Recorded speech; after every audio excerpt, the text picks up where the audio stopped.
Hey, by the way, tonight's game, New York wins that outright. You know he's on top. Million subs, he never gonna flop. Out of Chicago, where the streets don't sleep. Betting on games, making cash real deep. Crystal ball for sports, he knows the lines. He's a sports aficionado, the money he finds. From football to basketball, he's always on point. Predicting winners never disappoints. He's got that hustle, that Chicago vibe. Making moves on the streets, cash on the side. With E, you know it's always a bet. He's the king of the game, never forget.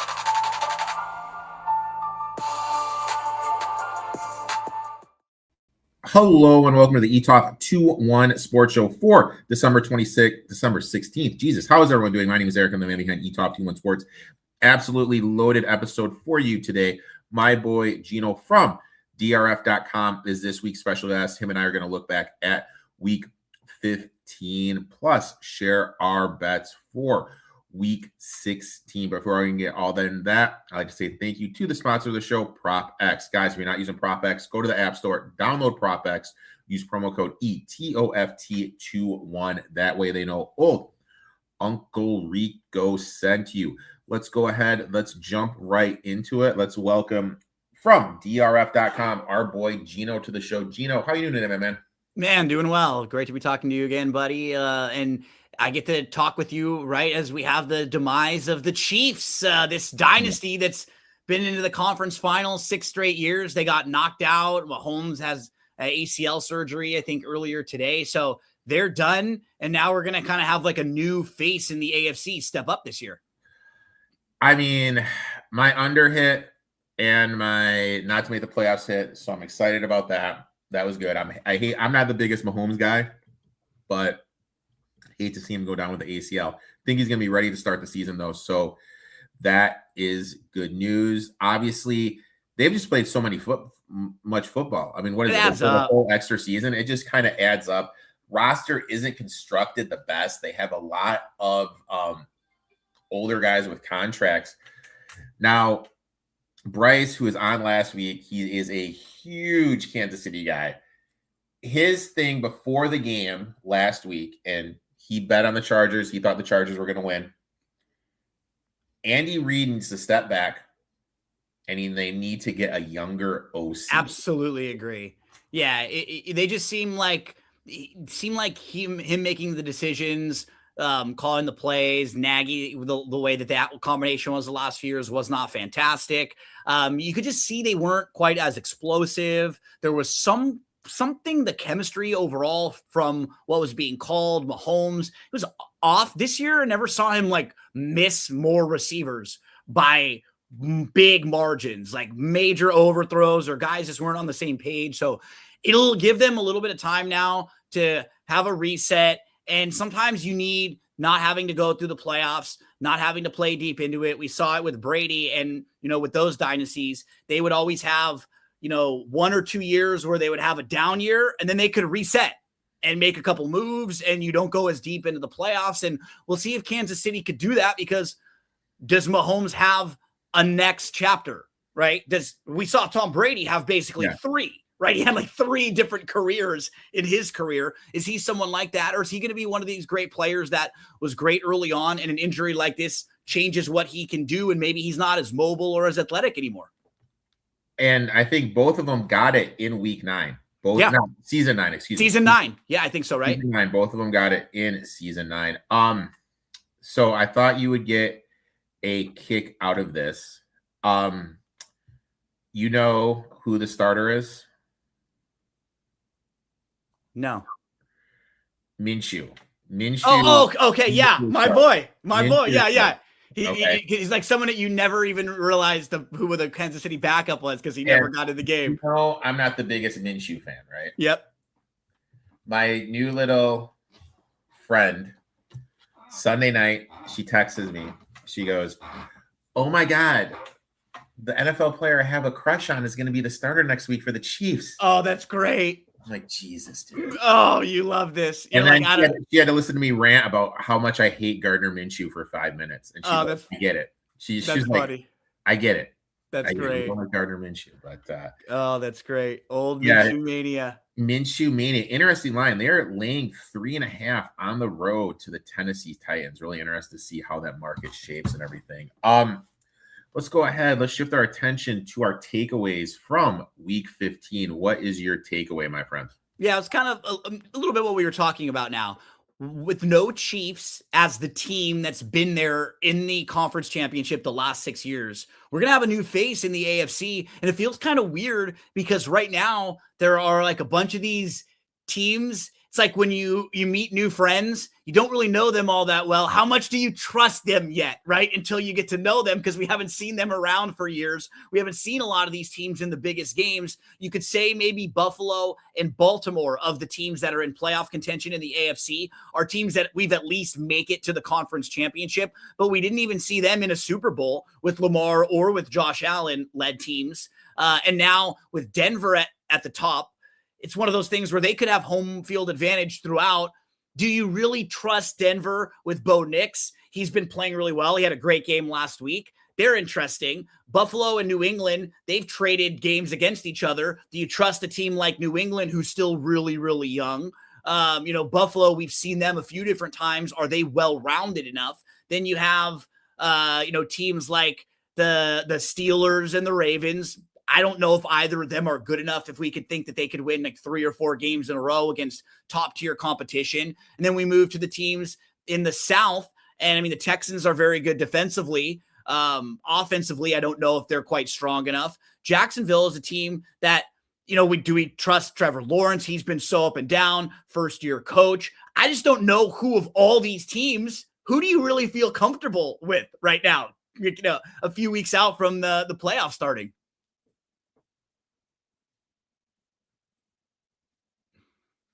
Oh, I can't hear you. I think you're muted, Eric.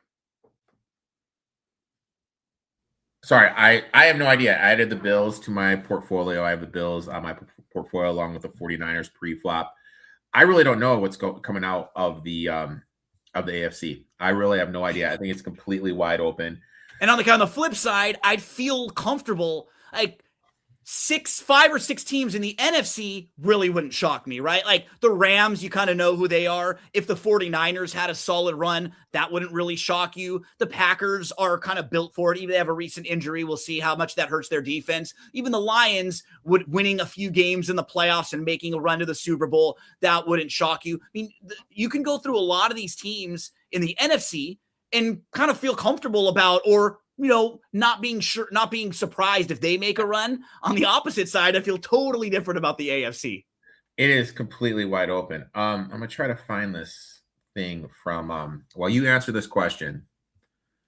I hate the Lakers. Gino, your Lakers are looking solid. Will they make a move? Yeah, I think so. And I think what will happen too right now is JJ is just going to try to work some of the defensive guys back into the rotation a little bit more. They had like a 7-game win streak when they played really bad teams. Their offense is really good, but defensively they need to get smart in the rotation. Now he's back, and they need to get some more Vanderbilt minutes. Vanderbilt had an awesome game. He basically won them the game last night. He's not going to score a lot for you, but you do need 12 to 15 minutes of Vanderbilt, like 2 shifts from him, because he comes in, he just changes the tempo of the game.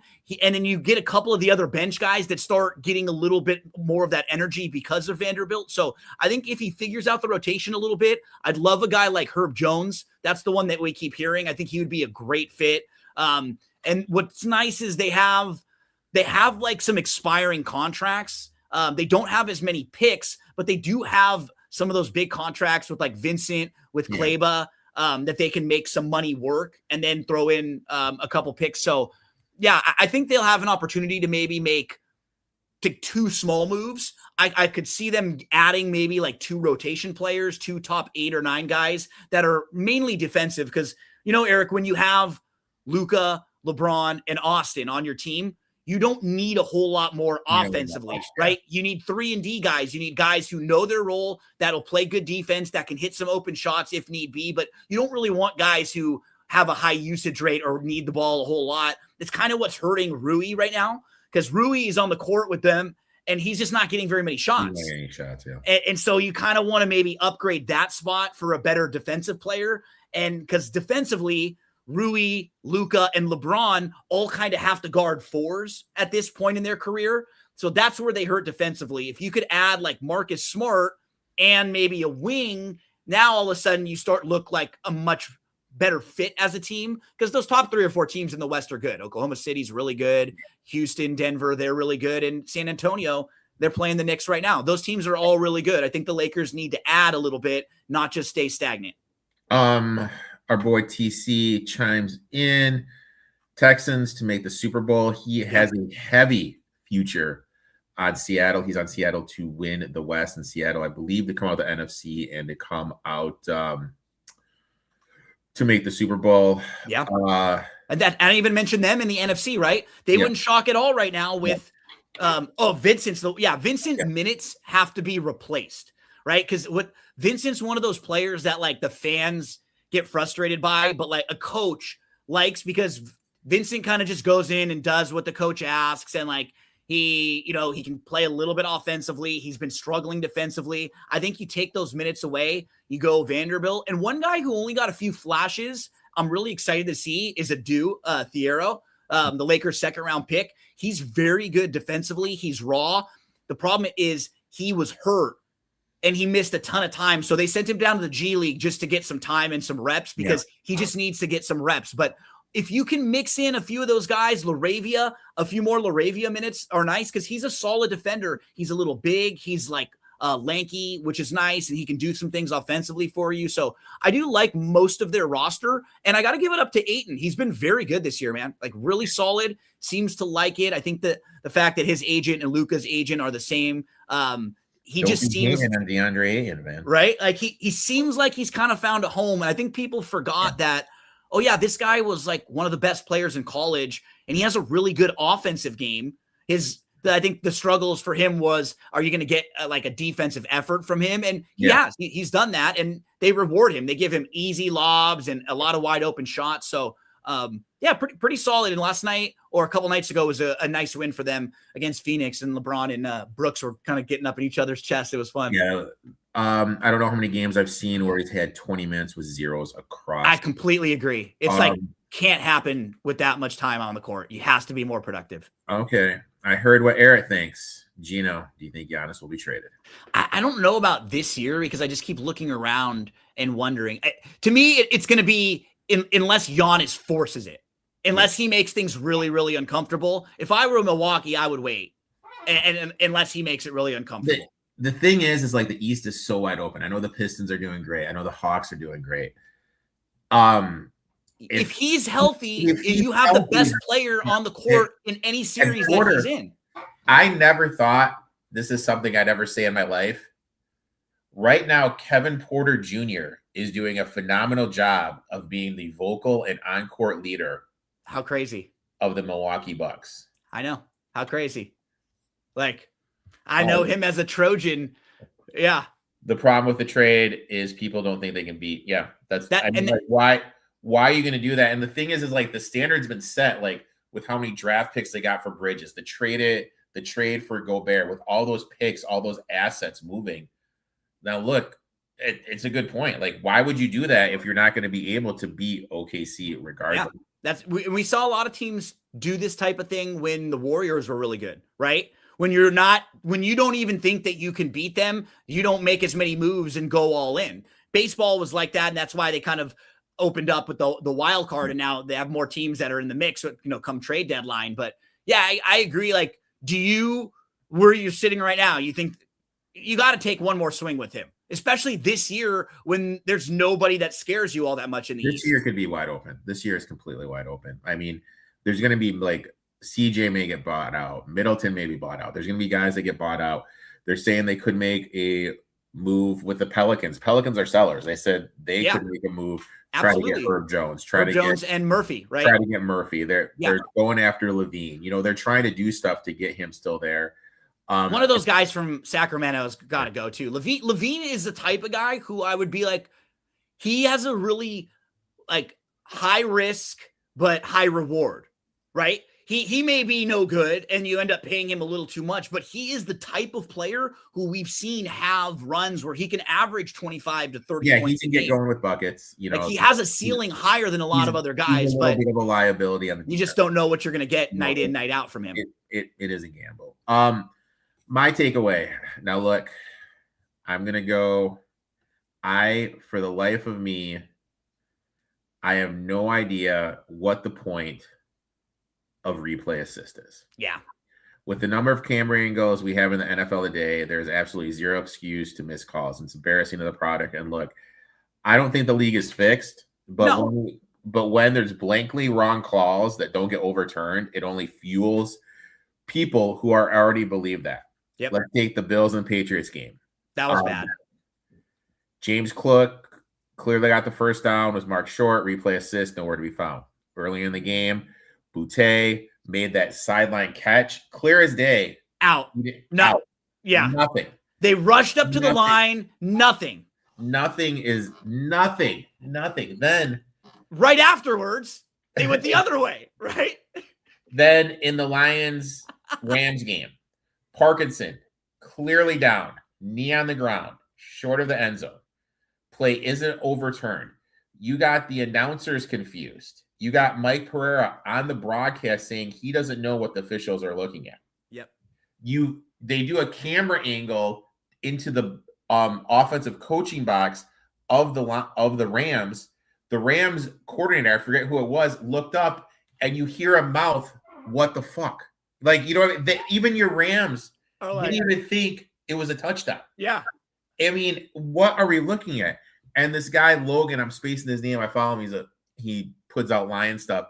He posted a picture of when he was going down, the ball hitting the ground. It's like, if we can see those camera angles, is the league just not seeing those camera angles? You know what I mean? Like, a few people watching in the command center where they have one person or a couple people watching each game, especially in the standalone games. Like, they have to be able to just call down and make that change. And that has to happen. Or like you said, there can't be anything at all. Otherwise, now why is it even there? And we just go back to the way where it's just like every judgment call, we don't make any change at all, because there can't be blatant calls like this missed when there is so much money involved. There's just too much money involved from a gambling standpoint, legalized, right? It was different before. Now this stuff, they're promoting it. We have ads all over the place. They can't be getting things wrong that could flip a game. I mean, early on in that game, if you bet the Bills, like I did, and I was watching that game going, how did that just happen? And then you're down 21-0 all of a sudden. And you're like, the Bills luckily come back and win the game. But you're sitting there going, that completely changed the complexion of the game. Their drive keeps going, the Bills. Yeah. And then on the opposite side, the Patriots got a drive to continue going because of a call that was not a catch. Like, it flipped. It could have been like a 14-point swing on two different plays like that. And you're watching it going like, how did that happen? I think I saw a couple people tweeting, like, just like you said, like, really frustrated at that point. And that's the thing. Like, I bet money on this league. You bet money on this league. We bet a lot of money. And look, there's going to be calls that are obviously wrong. But with all the replay, if people aren't seeing the angles, I think it's inexcusable. I love Friday night, ACC and ESPN. It was phenomenal. Anytime there was a replay, they went into the ACC headquarters and you heard what was going on. That's all we want as a fan. That's all we want. With the spring football games. That's all we want. I asked for that in horse racing too, with like the inquiries. Like, we just want to know that we're not being screwed over, that there's nothing shady happening. And as long as we get that, we're fine with understanding there are going to be some bad calls here and there. Just need to know what is going on. And I just hit my Stephen Castle over 11.5. There you go. Boom. And rebounds. Now the sweat's good now. Now my NBA watching is done. Now I can switch my attention over to there we go. Queens plus 25.5 against Arkansas, and they're down 30, which is lovely. So that's my thing. I just get it right. And if you're not getting all the angles, that is a huger issue, I feel, than getting the call wrong. You know what I mean? That's inexcusable with how many cameras are there. I don't know. That's my thing. I agree. I was on the wrong side of it early too. And I don't know. I mean, and with all the gambling stuff coming on, the Chauncey Billups stuff, the Rozier stuff, it just doesn't make any sense why that is happening. Now, No. I apologize to the people. This is when I usually have this little graphic. I'm not going to lie, man. It is cold as shit here in Chicago.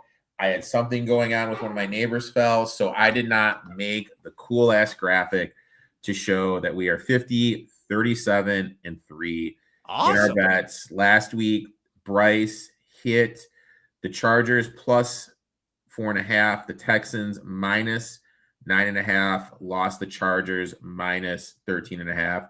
I hit Pitts over 57.5, the Commanders plus 2.5, but I lost the Miami Dolphins plus 3.5. Before we get into the bets, I want to ask you 2 quick questions. Question number 1, coming out today, Coach McDaniel of the Dolphins said there is a strong everything's on the table. He could look to a potential quarterback switch. Do you feel that we've seen Tua play his last down? Yeah, I think so. I think it may be a little bit unfair, but sometimes you just need to make a change and something fresh needs to happen. But Tua, I think the injuries, he's just not quite the same player before. He's been banged up quite a bit. There's obviously something weird between him and McDaniel. They have not had a great season. They kind of quietly won a few games in a row and got back into contention, but they never really felt like a good team all year long. A couple decent spots here and there. A year or two ago, they had a good offense, but Eric, you were always someone from the very beginning that was poking holes in them. And in Tua, when he was at his peak, when he was like getting MVP consideration and they were flying all around with Waddle and with Hill, and the Dolphins would get off to these great starts because their schedule was kind of soft. And you always made the point that when the competition got tougher, when the defenses got better, and when things got colder, Tua always struggled. He always struggled. So, and inevitably, that's going to happen every football season. You're going to play against better teams as you are a better team. You're going to play against in colder weather as you get deeper. And he just was not the same quarterback. I don't think you realistically now, after the sample size we've seen, can think of yourself as a team trying to win a Super Bowl if he's your guy and you're paying him that much money. Now, the thing is the Panthers, to me, are right now in the similar position that the Dolphins were in. Yeah. If they make the playoffs, they're going to be forced to give Bryce Young a big contract. Absolutely. I really think making the playoffs would be the worst thing that could happen to him. Because we look at this team, and it's been the Panthers this year. It's almost the same type of team, honestly. But those Miami teams were even better, like offensively, right? Compared to this team, the Panthers, who it's impressive that they've been able to rally and come and have some comebacks and win some of these close games. But you really wouldn't look at too much of what they do and say they do this all that well. Even with Miami, we could say, oh, they had a good offense and they could kind of fly around and, he could hit his receivers. This Carolina team, it would be a great accomplishment for them after how bad they've been to make the playoffs. But you're absolutely right. Is it going to help them building their team moving forward? And is that actually the guy that you want for the next 10 years to be your quarterback? Or is it going to be a lot more years where you're maybe like this, close to 500, than any years where you can get into double-digit wins, right? Yeah, it's just one of those things where it's just long-term, it's not good for them. And they're going to look at the Dolphins and they're going to be the Dolphins. Next question. What does it say about the state of quarterback play that Phillip Rivers can, after not playing 5 years, being a high school football coach, call up Shane and just be like, yo, dude, why don't you send me up? I can try out. Goes there and beats out Riley Leonard. I was going to say, particularly Riley Leonard, right? To Seattle. Against the number one defense in football in a lot of metrics. And puts them in a position to win the goddamn game. With 50 seconds to go. They were up. That's comical. Unbelievable. And it's funny, there's going to be some of that built into one of my best bets this week. Yeah. And I I think you are seeing some really bad coaching and really bad quarterback play, like really, really bad right now. And you're kind of going through like what hurt this year and recently too is like last year or early in the part of this year, you had guys like Baker who was playing really, really well, right? Sam Darnold, who was playing really, really well. Baker got hurt. He hasn't been playing as well. Sam hasn't been playing quite as well either. Just pure quarterback. Their team's still winning games, but he himself hasn't been kind of flying high quite as much as he was last year. And just kind of sort of look around at the rest of the league. Vegas hasn't gotten quarterback play all season. The Jets have been awful all season. We're just talking about Tua possibly getting benched. Rodgers has been better the last few weeks, but he's been up and down. Lamar has not been himself all season long. Burrow, Daniels, right? Banged up. Daniels, not the guy from last year at all. I mean, go through all of these teams. You got maybe 8 to 10 guys right now that you feel comfortable with that actually are having a good year. Mahomes is hurt and not even around right now. And then our boy TC chimes in. Seattle's offense is terrible, and the fact the Giants won with their offensive coordinator's head coach is crazy. Seattle's offense is terrible because they don't give Kenneth Walker the goddamn ball. That is why it is terrible. And the last thing, you want to be blown away. Since taking over the play calling for the Detroit Lions, Dan Campbell, this is what he's done. First in total yards, first in yards per play, third in points scored, fourth in touchdowns, 24th in punts, 32nd in turnovers. DC. Dude, I'm telling you, he has been phenomenal. And I really feel like Morton came in, and what Morton tried to do is have Goff call the plays on the line. You know that as a Rams fan, Goff can't do that. He's completely took that back. He is calling the plays, and the offenses look better. He's unlocked Jamo. Yeah. I mean, he's looking like a true number one right now. As crazy as it sounds, I really hope they can but their defense is so banged up. I mean, Joseph, Branch, everyone in the back four is banged up. And you don't want to have to go somewhere cold. Yeah. So you say that because yeah, damn right, dude. Damn right. Yeah. I am pissed off because he is better than Zach Charbonnet, TC. He is. Let's go ahead. Let's jump in our bets. We each have 3 bets, my friend. And I was pissed off because I was going to have this one, but I saw you put it in the notes. So why don't you throw us off, my friend? This felt like an Erik spot as well. Last week, Buffalo has a huge win. Division game that keeps them alive for the division. They beat New England. So they're high right now. And with the loss of Kansas City, now Buffalo is the team that everybody's kind of looking at, and they've jumped up. I think they're second in AFC odds. And I think if you look at the Super Bowl, they actually have lower odds to win the Super Bowl than Denver does, which is sort of weird, but not in the AFC, which some of the spots I was looking. I think this is such a trap game for Buffalo this week because they just had the big division game. They got up for that. They were down 21-0. They come all the way back. They score touchdowns on 5 consecutive drives. Everything goes well for them to end the game. And next week, they got a big game against the Eagles. Yep. So this game is a game against the Browns sandwiched right in the middle. And the Browns just got their asses kicked last week. But if you look at the matchups, Patriots defensively, 23rd in weighted defensive DVOA. The Browns are 4th. So they're going to be playing against a much, much better defense and a team that plays really good at home. The Browns are 4th defensive DVOA, number 2 against the run, number 7 against the pass. They just got crushed at Chicago, so nobody wants to bet the Browns right now. This is a time where the Bills are at their highest value and the Browns are at one of their lowest values because we just saw them get destroyed.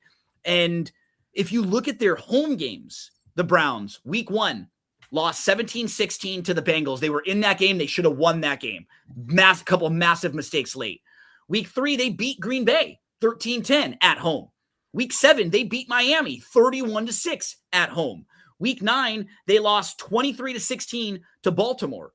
The only game at home this year they've lost by double-digit points was to San Francisco. That game, they actually had more total yards, more yards per play. They fumbled twice. San Francisco scored touchdowns on fields of 18 and 32 yards in that game. So you look at the score, and it's not really how that game played out because it was short field touchdown. Everything was a little bit different then. So I think this number, especially at 10 and above, I jumped in right away at 10.5. I thought it was way too high. I think the Bills are going to be flat this week. They're going to be fine just to win this game close. I think you'll get a better effort from the Browns at home. They always play better at home. Defensively, they do. Garrett still got something to play for there too. So I think it's a really nice spot to play the Browns. Yeah, I like this one a lot too. Plus, there's a lot of trends when your teams don't score as much as the Browns did, losing by 28. Browns special teams were bad in the Niners game. 100% agree with that. My next one, I'm going to Thursday night. I'm taking Parkinson over 32.5 receiving yards because the matchup and the usage point in that direction. Seattle ranks 20th defending the tight end per DVOA. They've allowed the second most yards receiving to the position this season, 68 yards per game on 10.5 yards per reception with a 77% catch rate. That's a clear weakness. Look at what tight ends have done recently against them.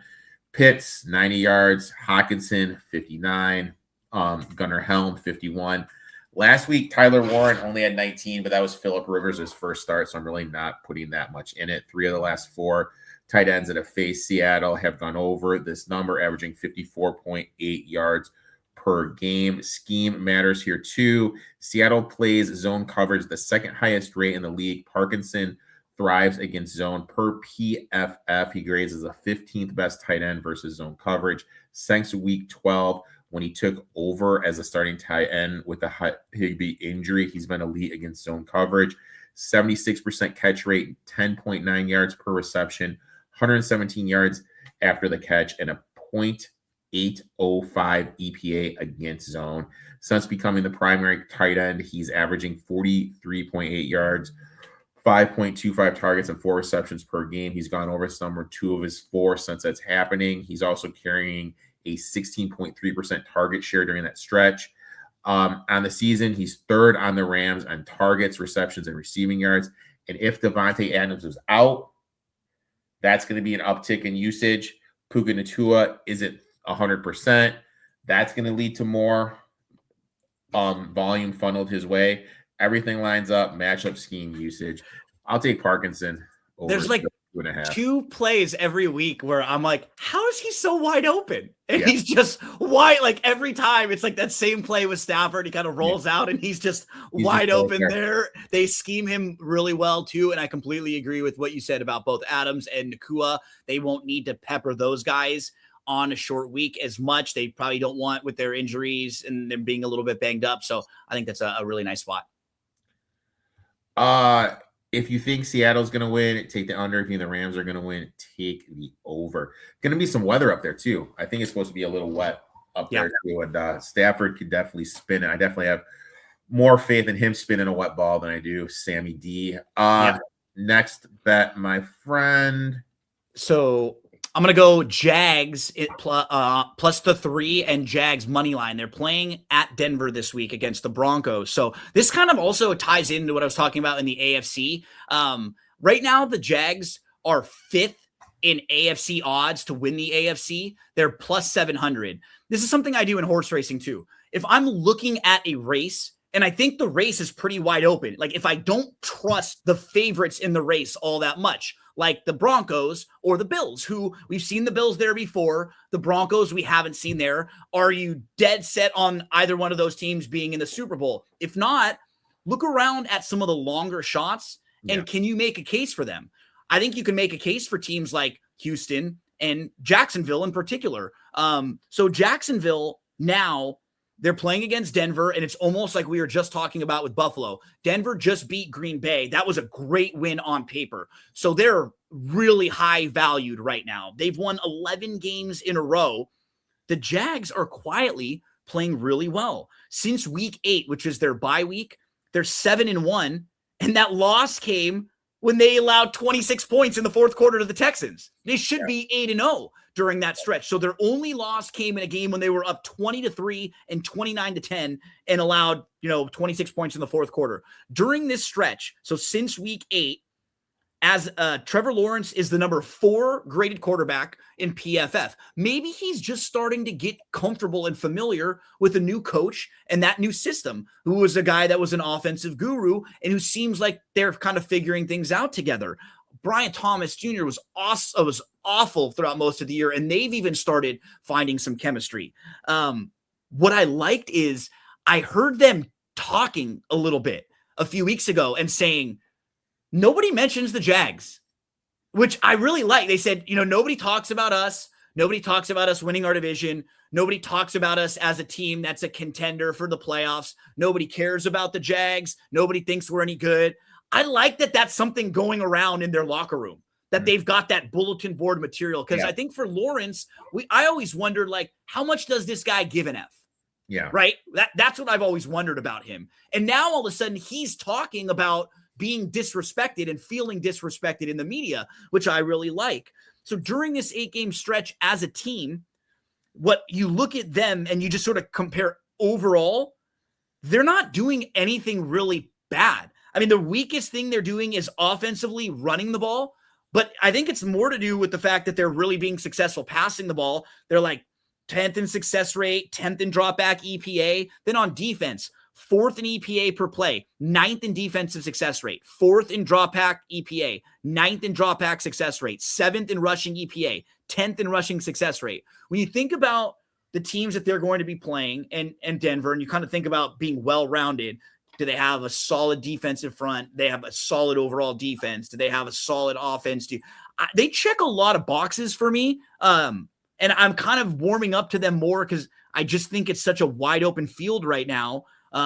So I think it's a good spot for them also, playing really well. They get to go play Denver, who's had to get up now for a couple games in a row. Jacksonville's had an easy few weeks where they just got to mop up some of their opponents and look good. I like the Jags this week. I'm going to play them plus the 3 money line. And right now you could play them. If you like them in this spot, I already did it. Maybe you play a little bit on them at plus 700 to win the AFC. Because then there's a chance with what happens in the last few weeks, they could still get the number 1 seed.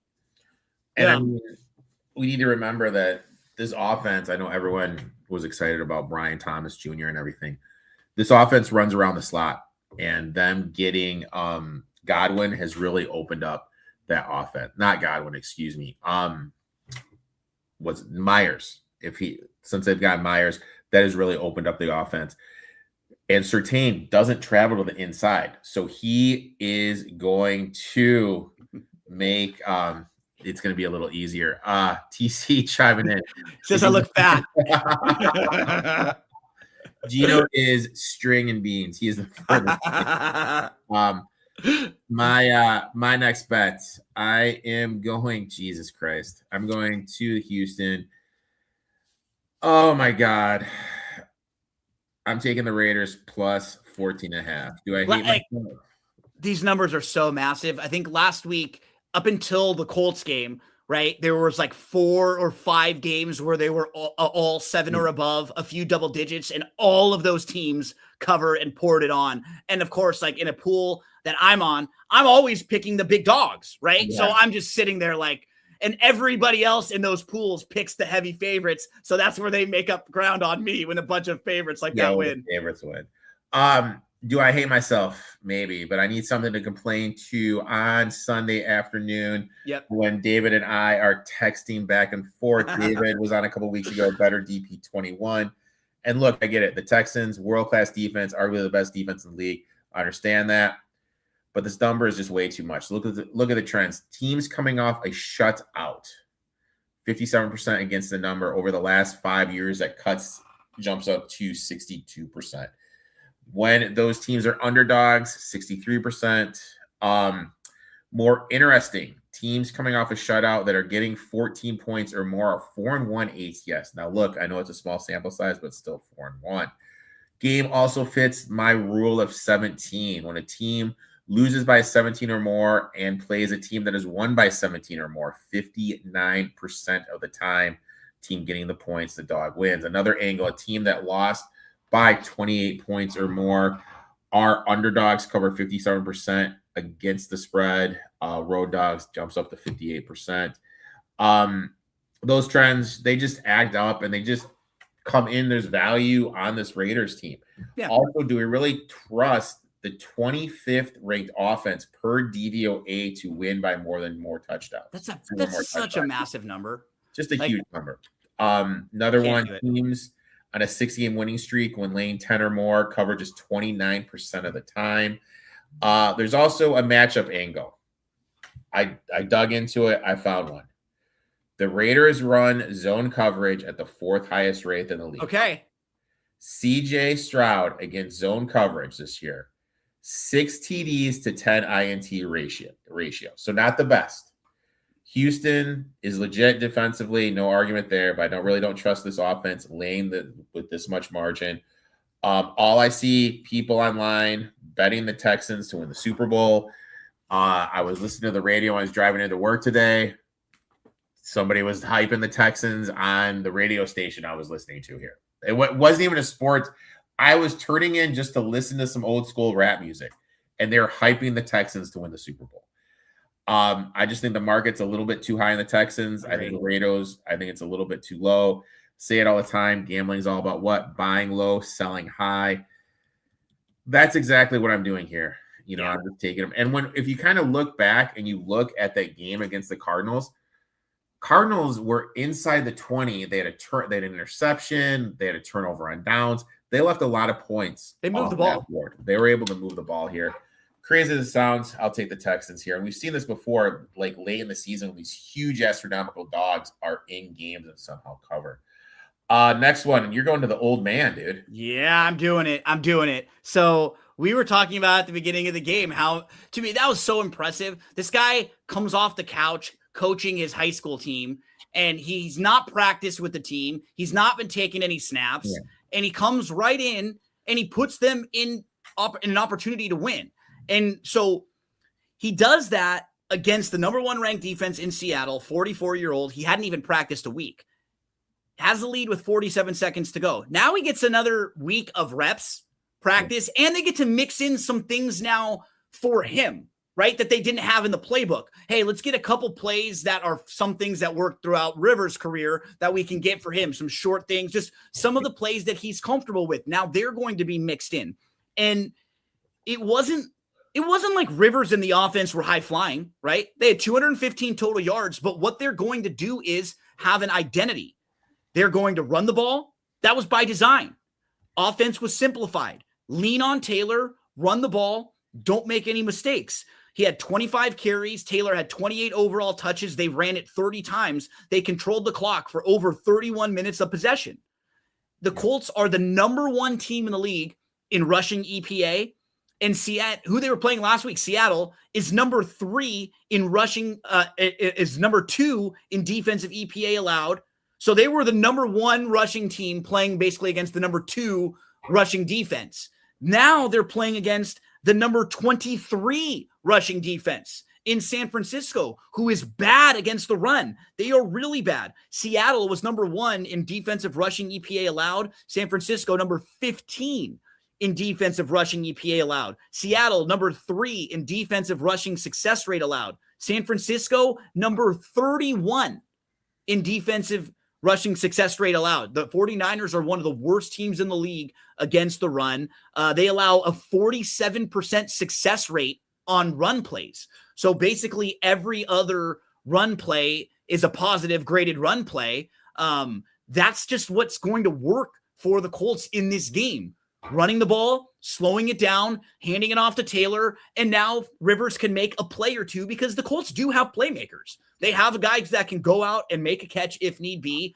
I think that San Francisco now is getting a little bit overinflated because they're kind of quietly back in the mix in the NFC, but I just don't trust their defense at all, especially their run defense. I think it's a fantastic matchup for the Colts here. Another week of Rivers getting some reps at practice. I like this spot. How funny would it be if they make the playoffs? With Rivers leading them to the playoffs. I mean, right? It would just be hilarious. Now I had them 4-1 to win the South, and they were looking great. So good. and then Jones went down. This is the game. Yeah, this is the game the Niners usually tend to lose. My next one, and for the season, it's dirty, but historically, it's not dirty. I went Justin Jefferson over 54.5 receiving yards. I think the disrespect here is wild. That's Jefferson, such a low number for him. Top 5 wide receiver in the league. This number is being driven entirely by the quarterback play. Yes, McCarthy has been inconsistent, but he's been getting better. He looked better last week against the Cowboys. And the matchup simply is too good to pass up. The Giants are disaster against wide receivers. They've allowed the 4th most receiving yards and the 4th most yards per game to opposing wideouts. They also give up the 7th most yards per catch with a 63% catch rate. In terms of efficiency, they're ranked 23rd DVOA defending wide receiver ones, 19th in pass defense overall, and 25th in PFF coverage grade. That's just brutal. Yeah. There's also motivation here. Jefferson needs 160 yards to reach 1,000 on the season. Kevin O'Connell has made it a point to get him there. Jefferson also needs only 112 yards to set an NFL record for most production over 6 seasons to start his career. This staff is well aware of that. He hasn't gone over this total in about a month, but that's exactly why I expect the Vikings to pepper him with targets in the spot. He leads the team leads them in targets, receptions, and receiving yards. Saw 8 targets last week. O'Connell meets with Jefferson every single week. He's trying to keep the superstar happy. Yep. And this kind of feels like the game where he's going to wheel game in a big way. Yeah, in a big way. As far as the matchup, Cordell Floyd has been really good for the Giants. 24th amongst DVOA per PFF, 18th in coverage. But the thing with him is he just lines up on one side of the field. He doesn't shadow. I think O'Connell will move Jefferson around, keep him away from Floyd as much as possible. I'm expecting a big game here. I'm not even going to lie. Our friend Dave Weaver and I like to ladder bets. We're going to ladder here. Where I'm probably going to ladder Jefferson up to get over 100 yards. This is just Vikings. The season's over. They can't make the playoffs. They need to keep Jefferson happy. They need to get that rapport going because you and I both know a wide receiver and the quarterback need that rapport. Yep. And it's just not clicking right now. We don't know we still don't know about McCarthy at all, right? At all. And he needs a couple games where he's finding chemistry with Jefferson. And that number is so low. This is the stuff that they were giving when Browning was the starter for Jamar Chase. This reminds me of the game. It was earlier in the year. Browning was just the starter for the Bengals. Chase had a dud of the game against the Broncos. They lost big. Come home, playing against the Lions. I think Chase had 2 tutties and 110 yards receiving. And the number was like 59.5.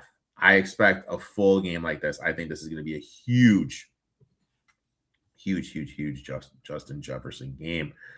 Gino, I'd like to thank you for taking time out of your schedule, coming on, talking a little NFL. Been a while since we do this. Always enjoy picking your brain, hearing where your head is at. Why don't you tell everyone what you're doing at drf.com and when your podcast and everything comes out with that? Yeah, check out, if you're a horse racing fan, drf.com. I do a lot of the social media accounts, so posting a lot of the news articles. I do handicapping. So if you're ever playing the races, you'll probably see me previewing some of the races on the YouTube channel. Then on my podcast, That's What G Said, I'll always have like one track of the week that we're kind of taking a look at. This week, we'll be focusing at Gulfstream Park. It's the preview day for the Pegasus World Cup. So next month on January 24th is Pegasus World Cup Day at Gulfstream. On Saturday, you're going to see a lot of the same horses running in the races on the Gulfstream card that will come back and run in a month. And I think I'm going to be going over there that day to Gulfstream next month in January. So we'll have some Gulfstream action this weekend. We'll be focusing on that. And if you ever play in the races, head to drf.com. Yeah, man, you and I have been texting and you've been sending in some of your best bets and stuff, but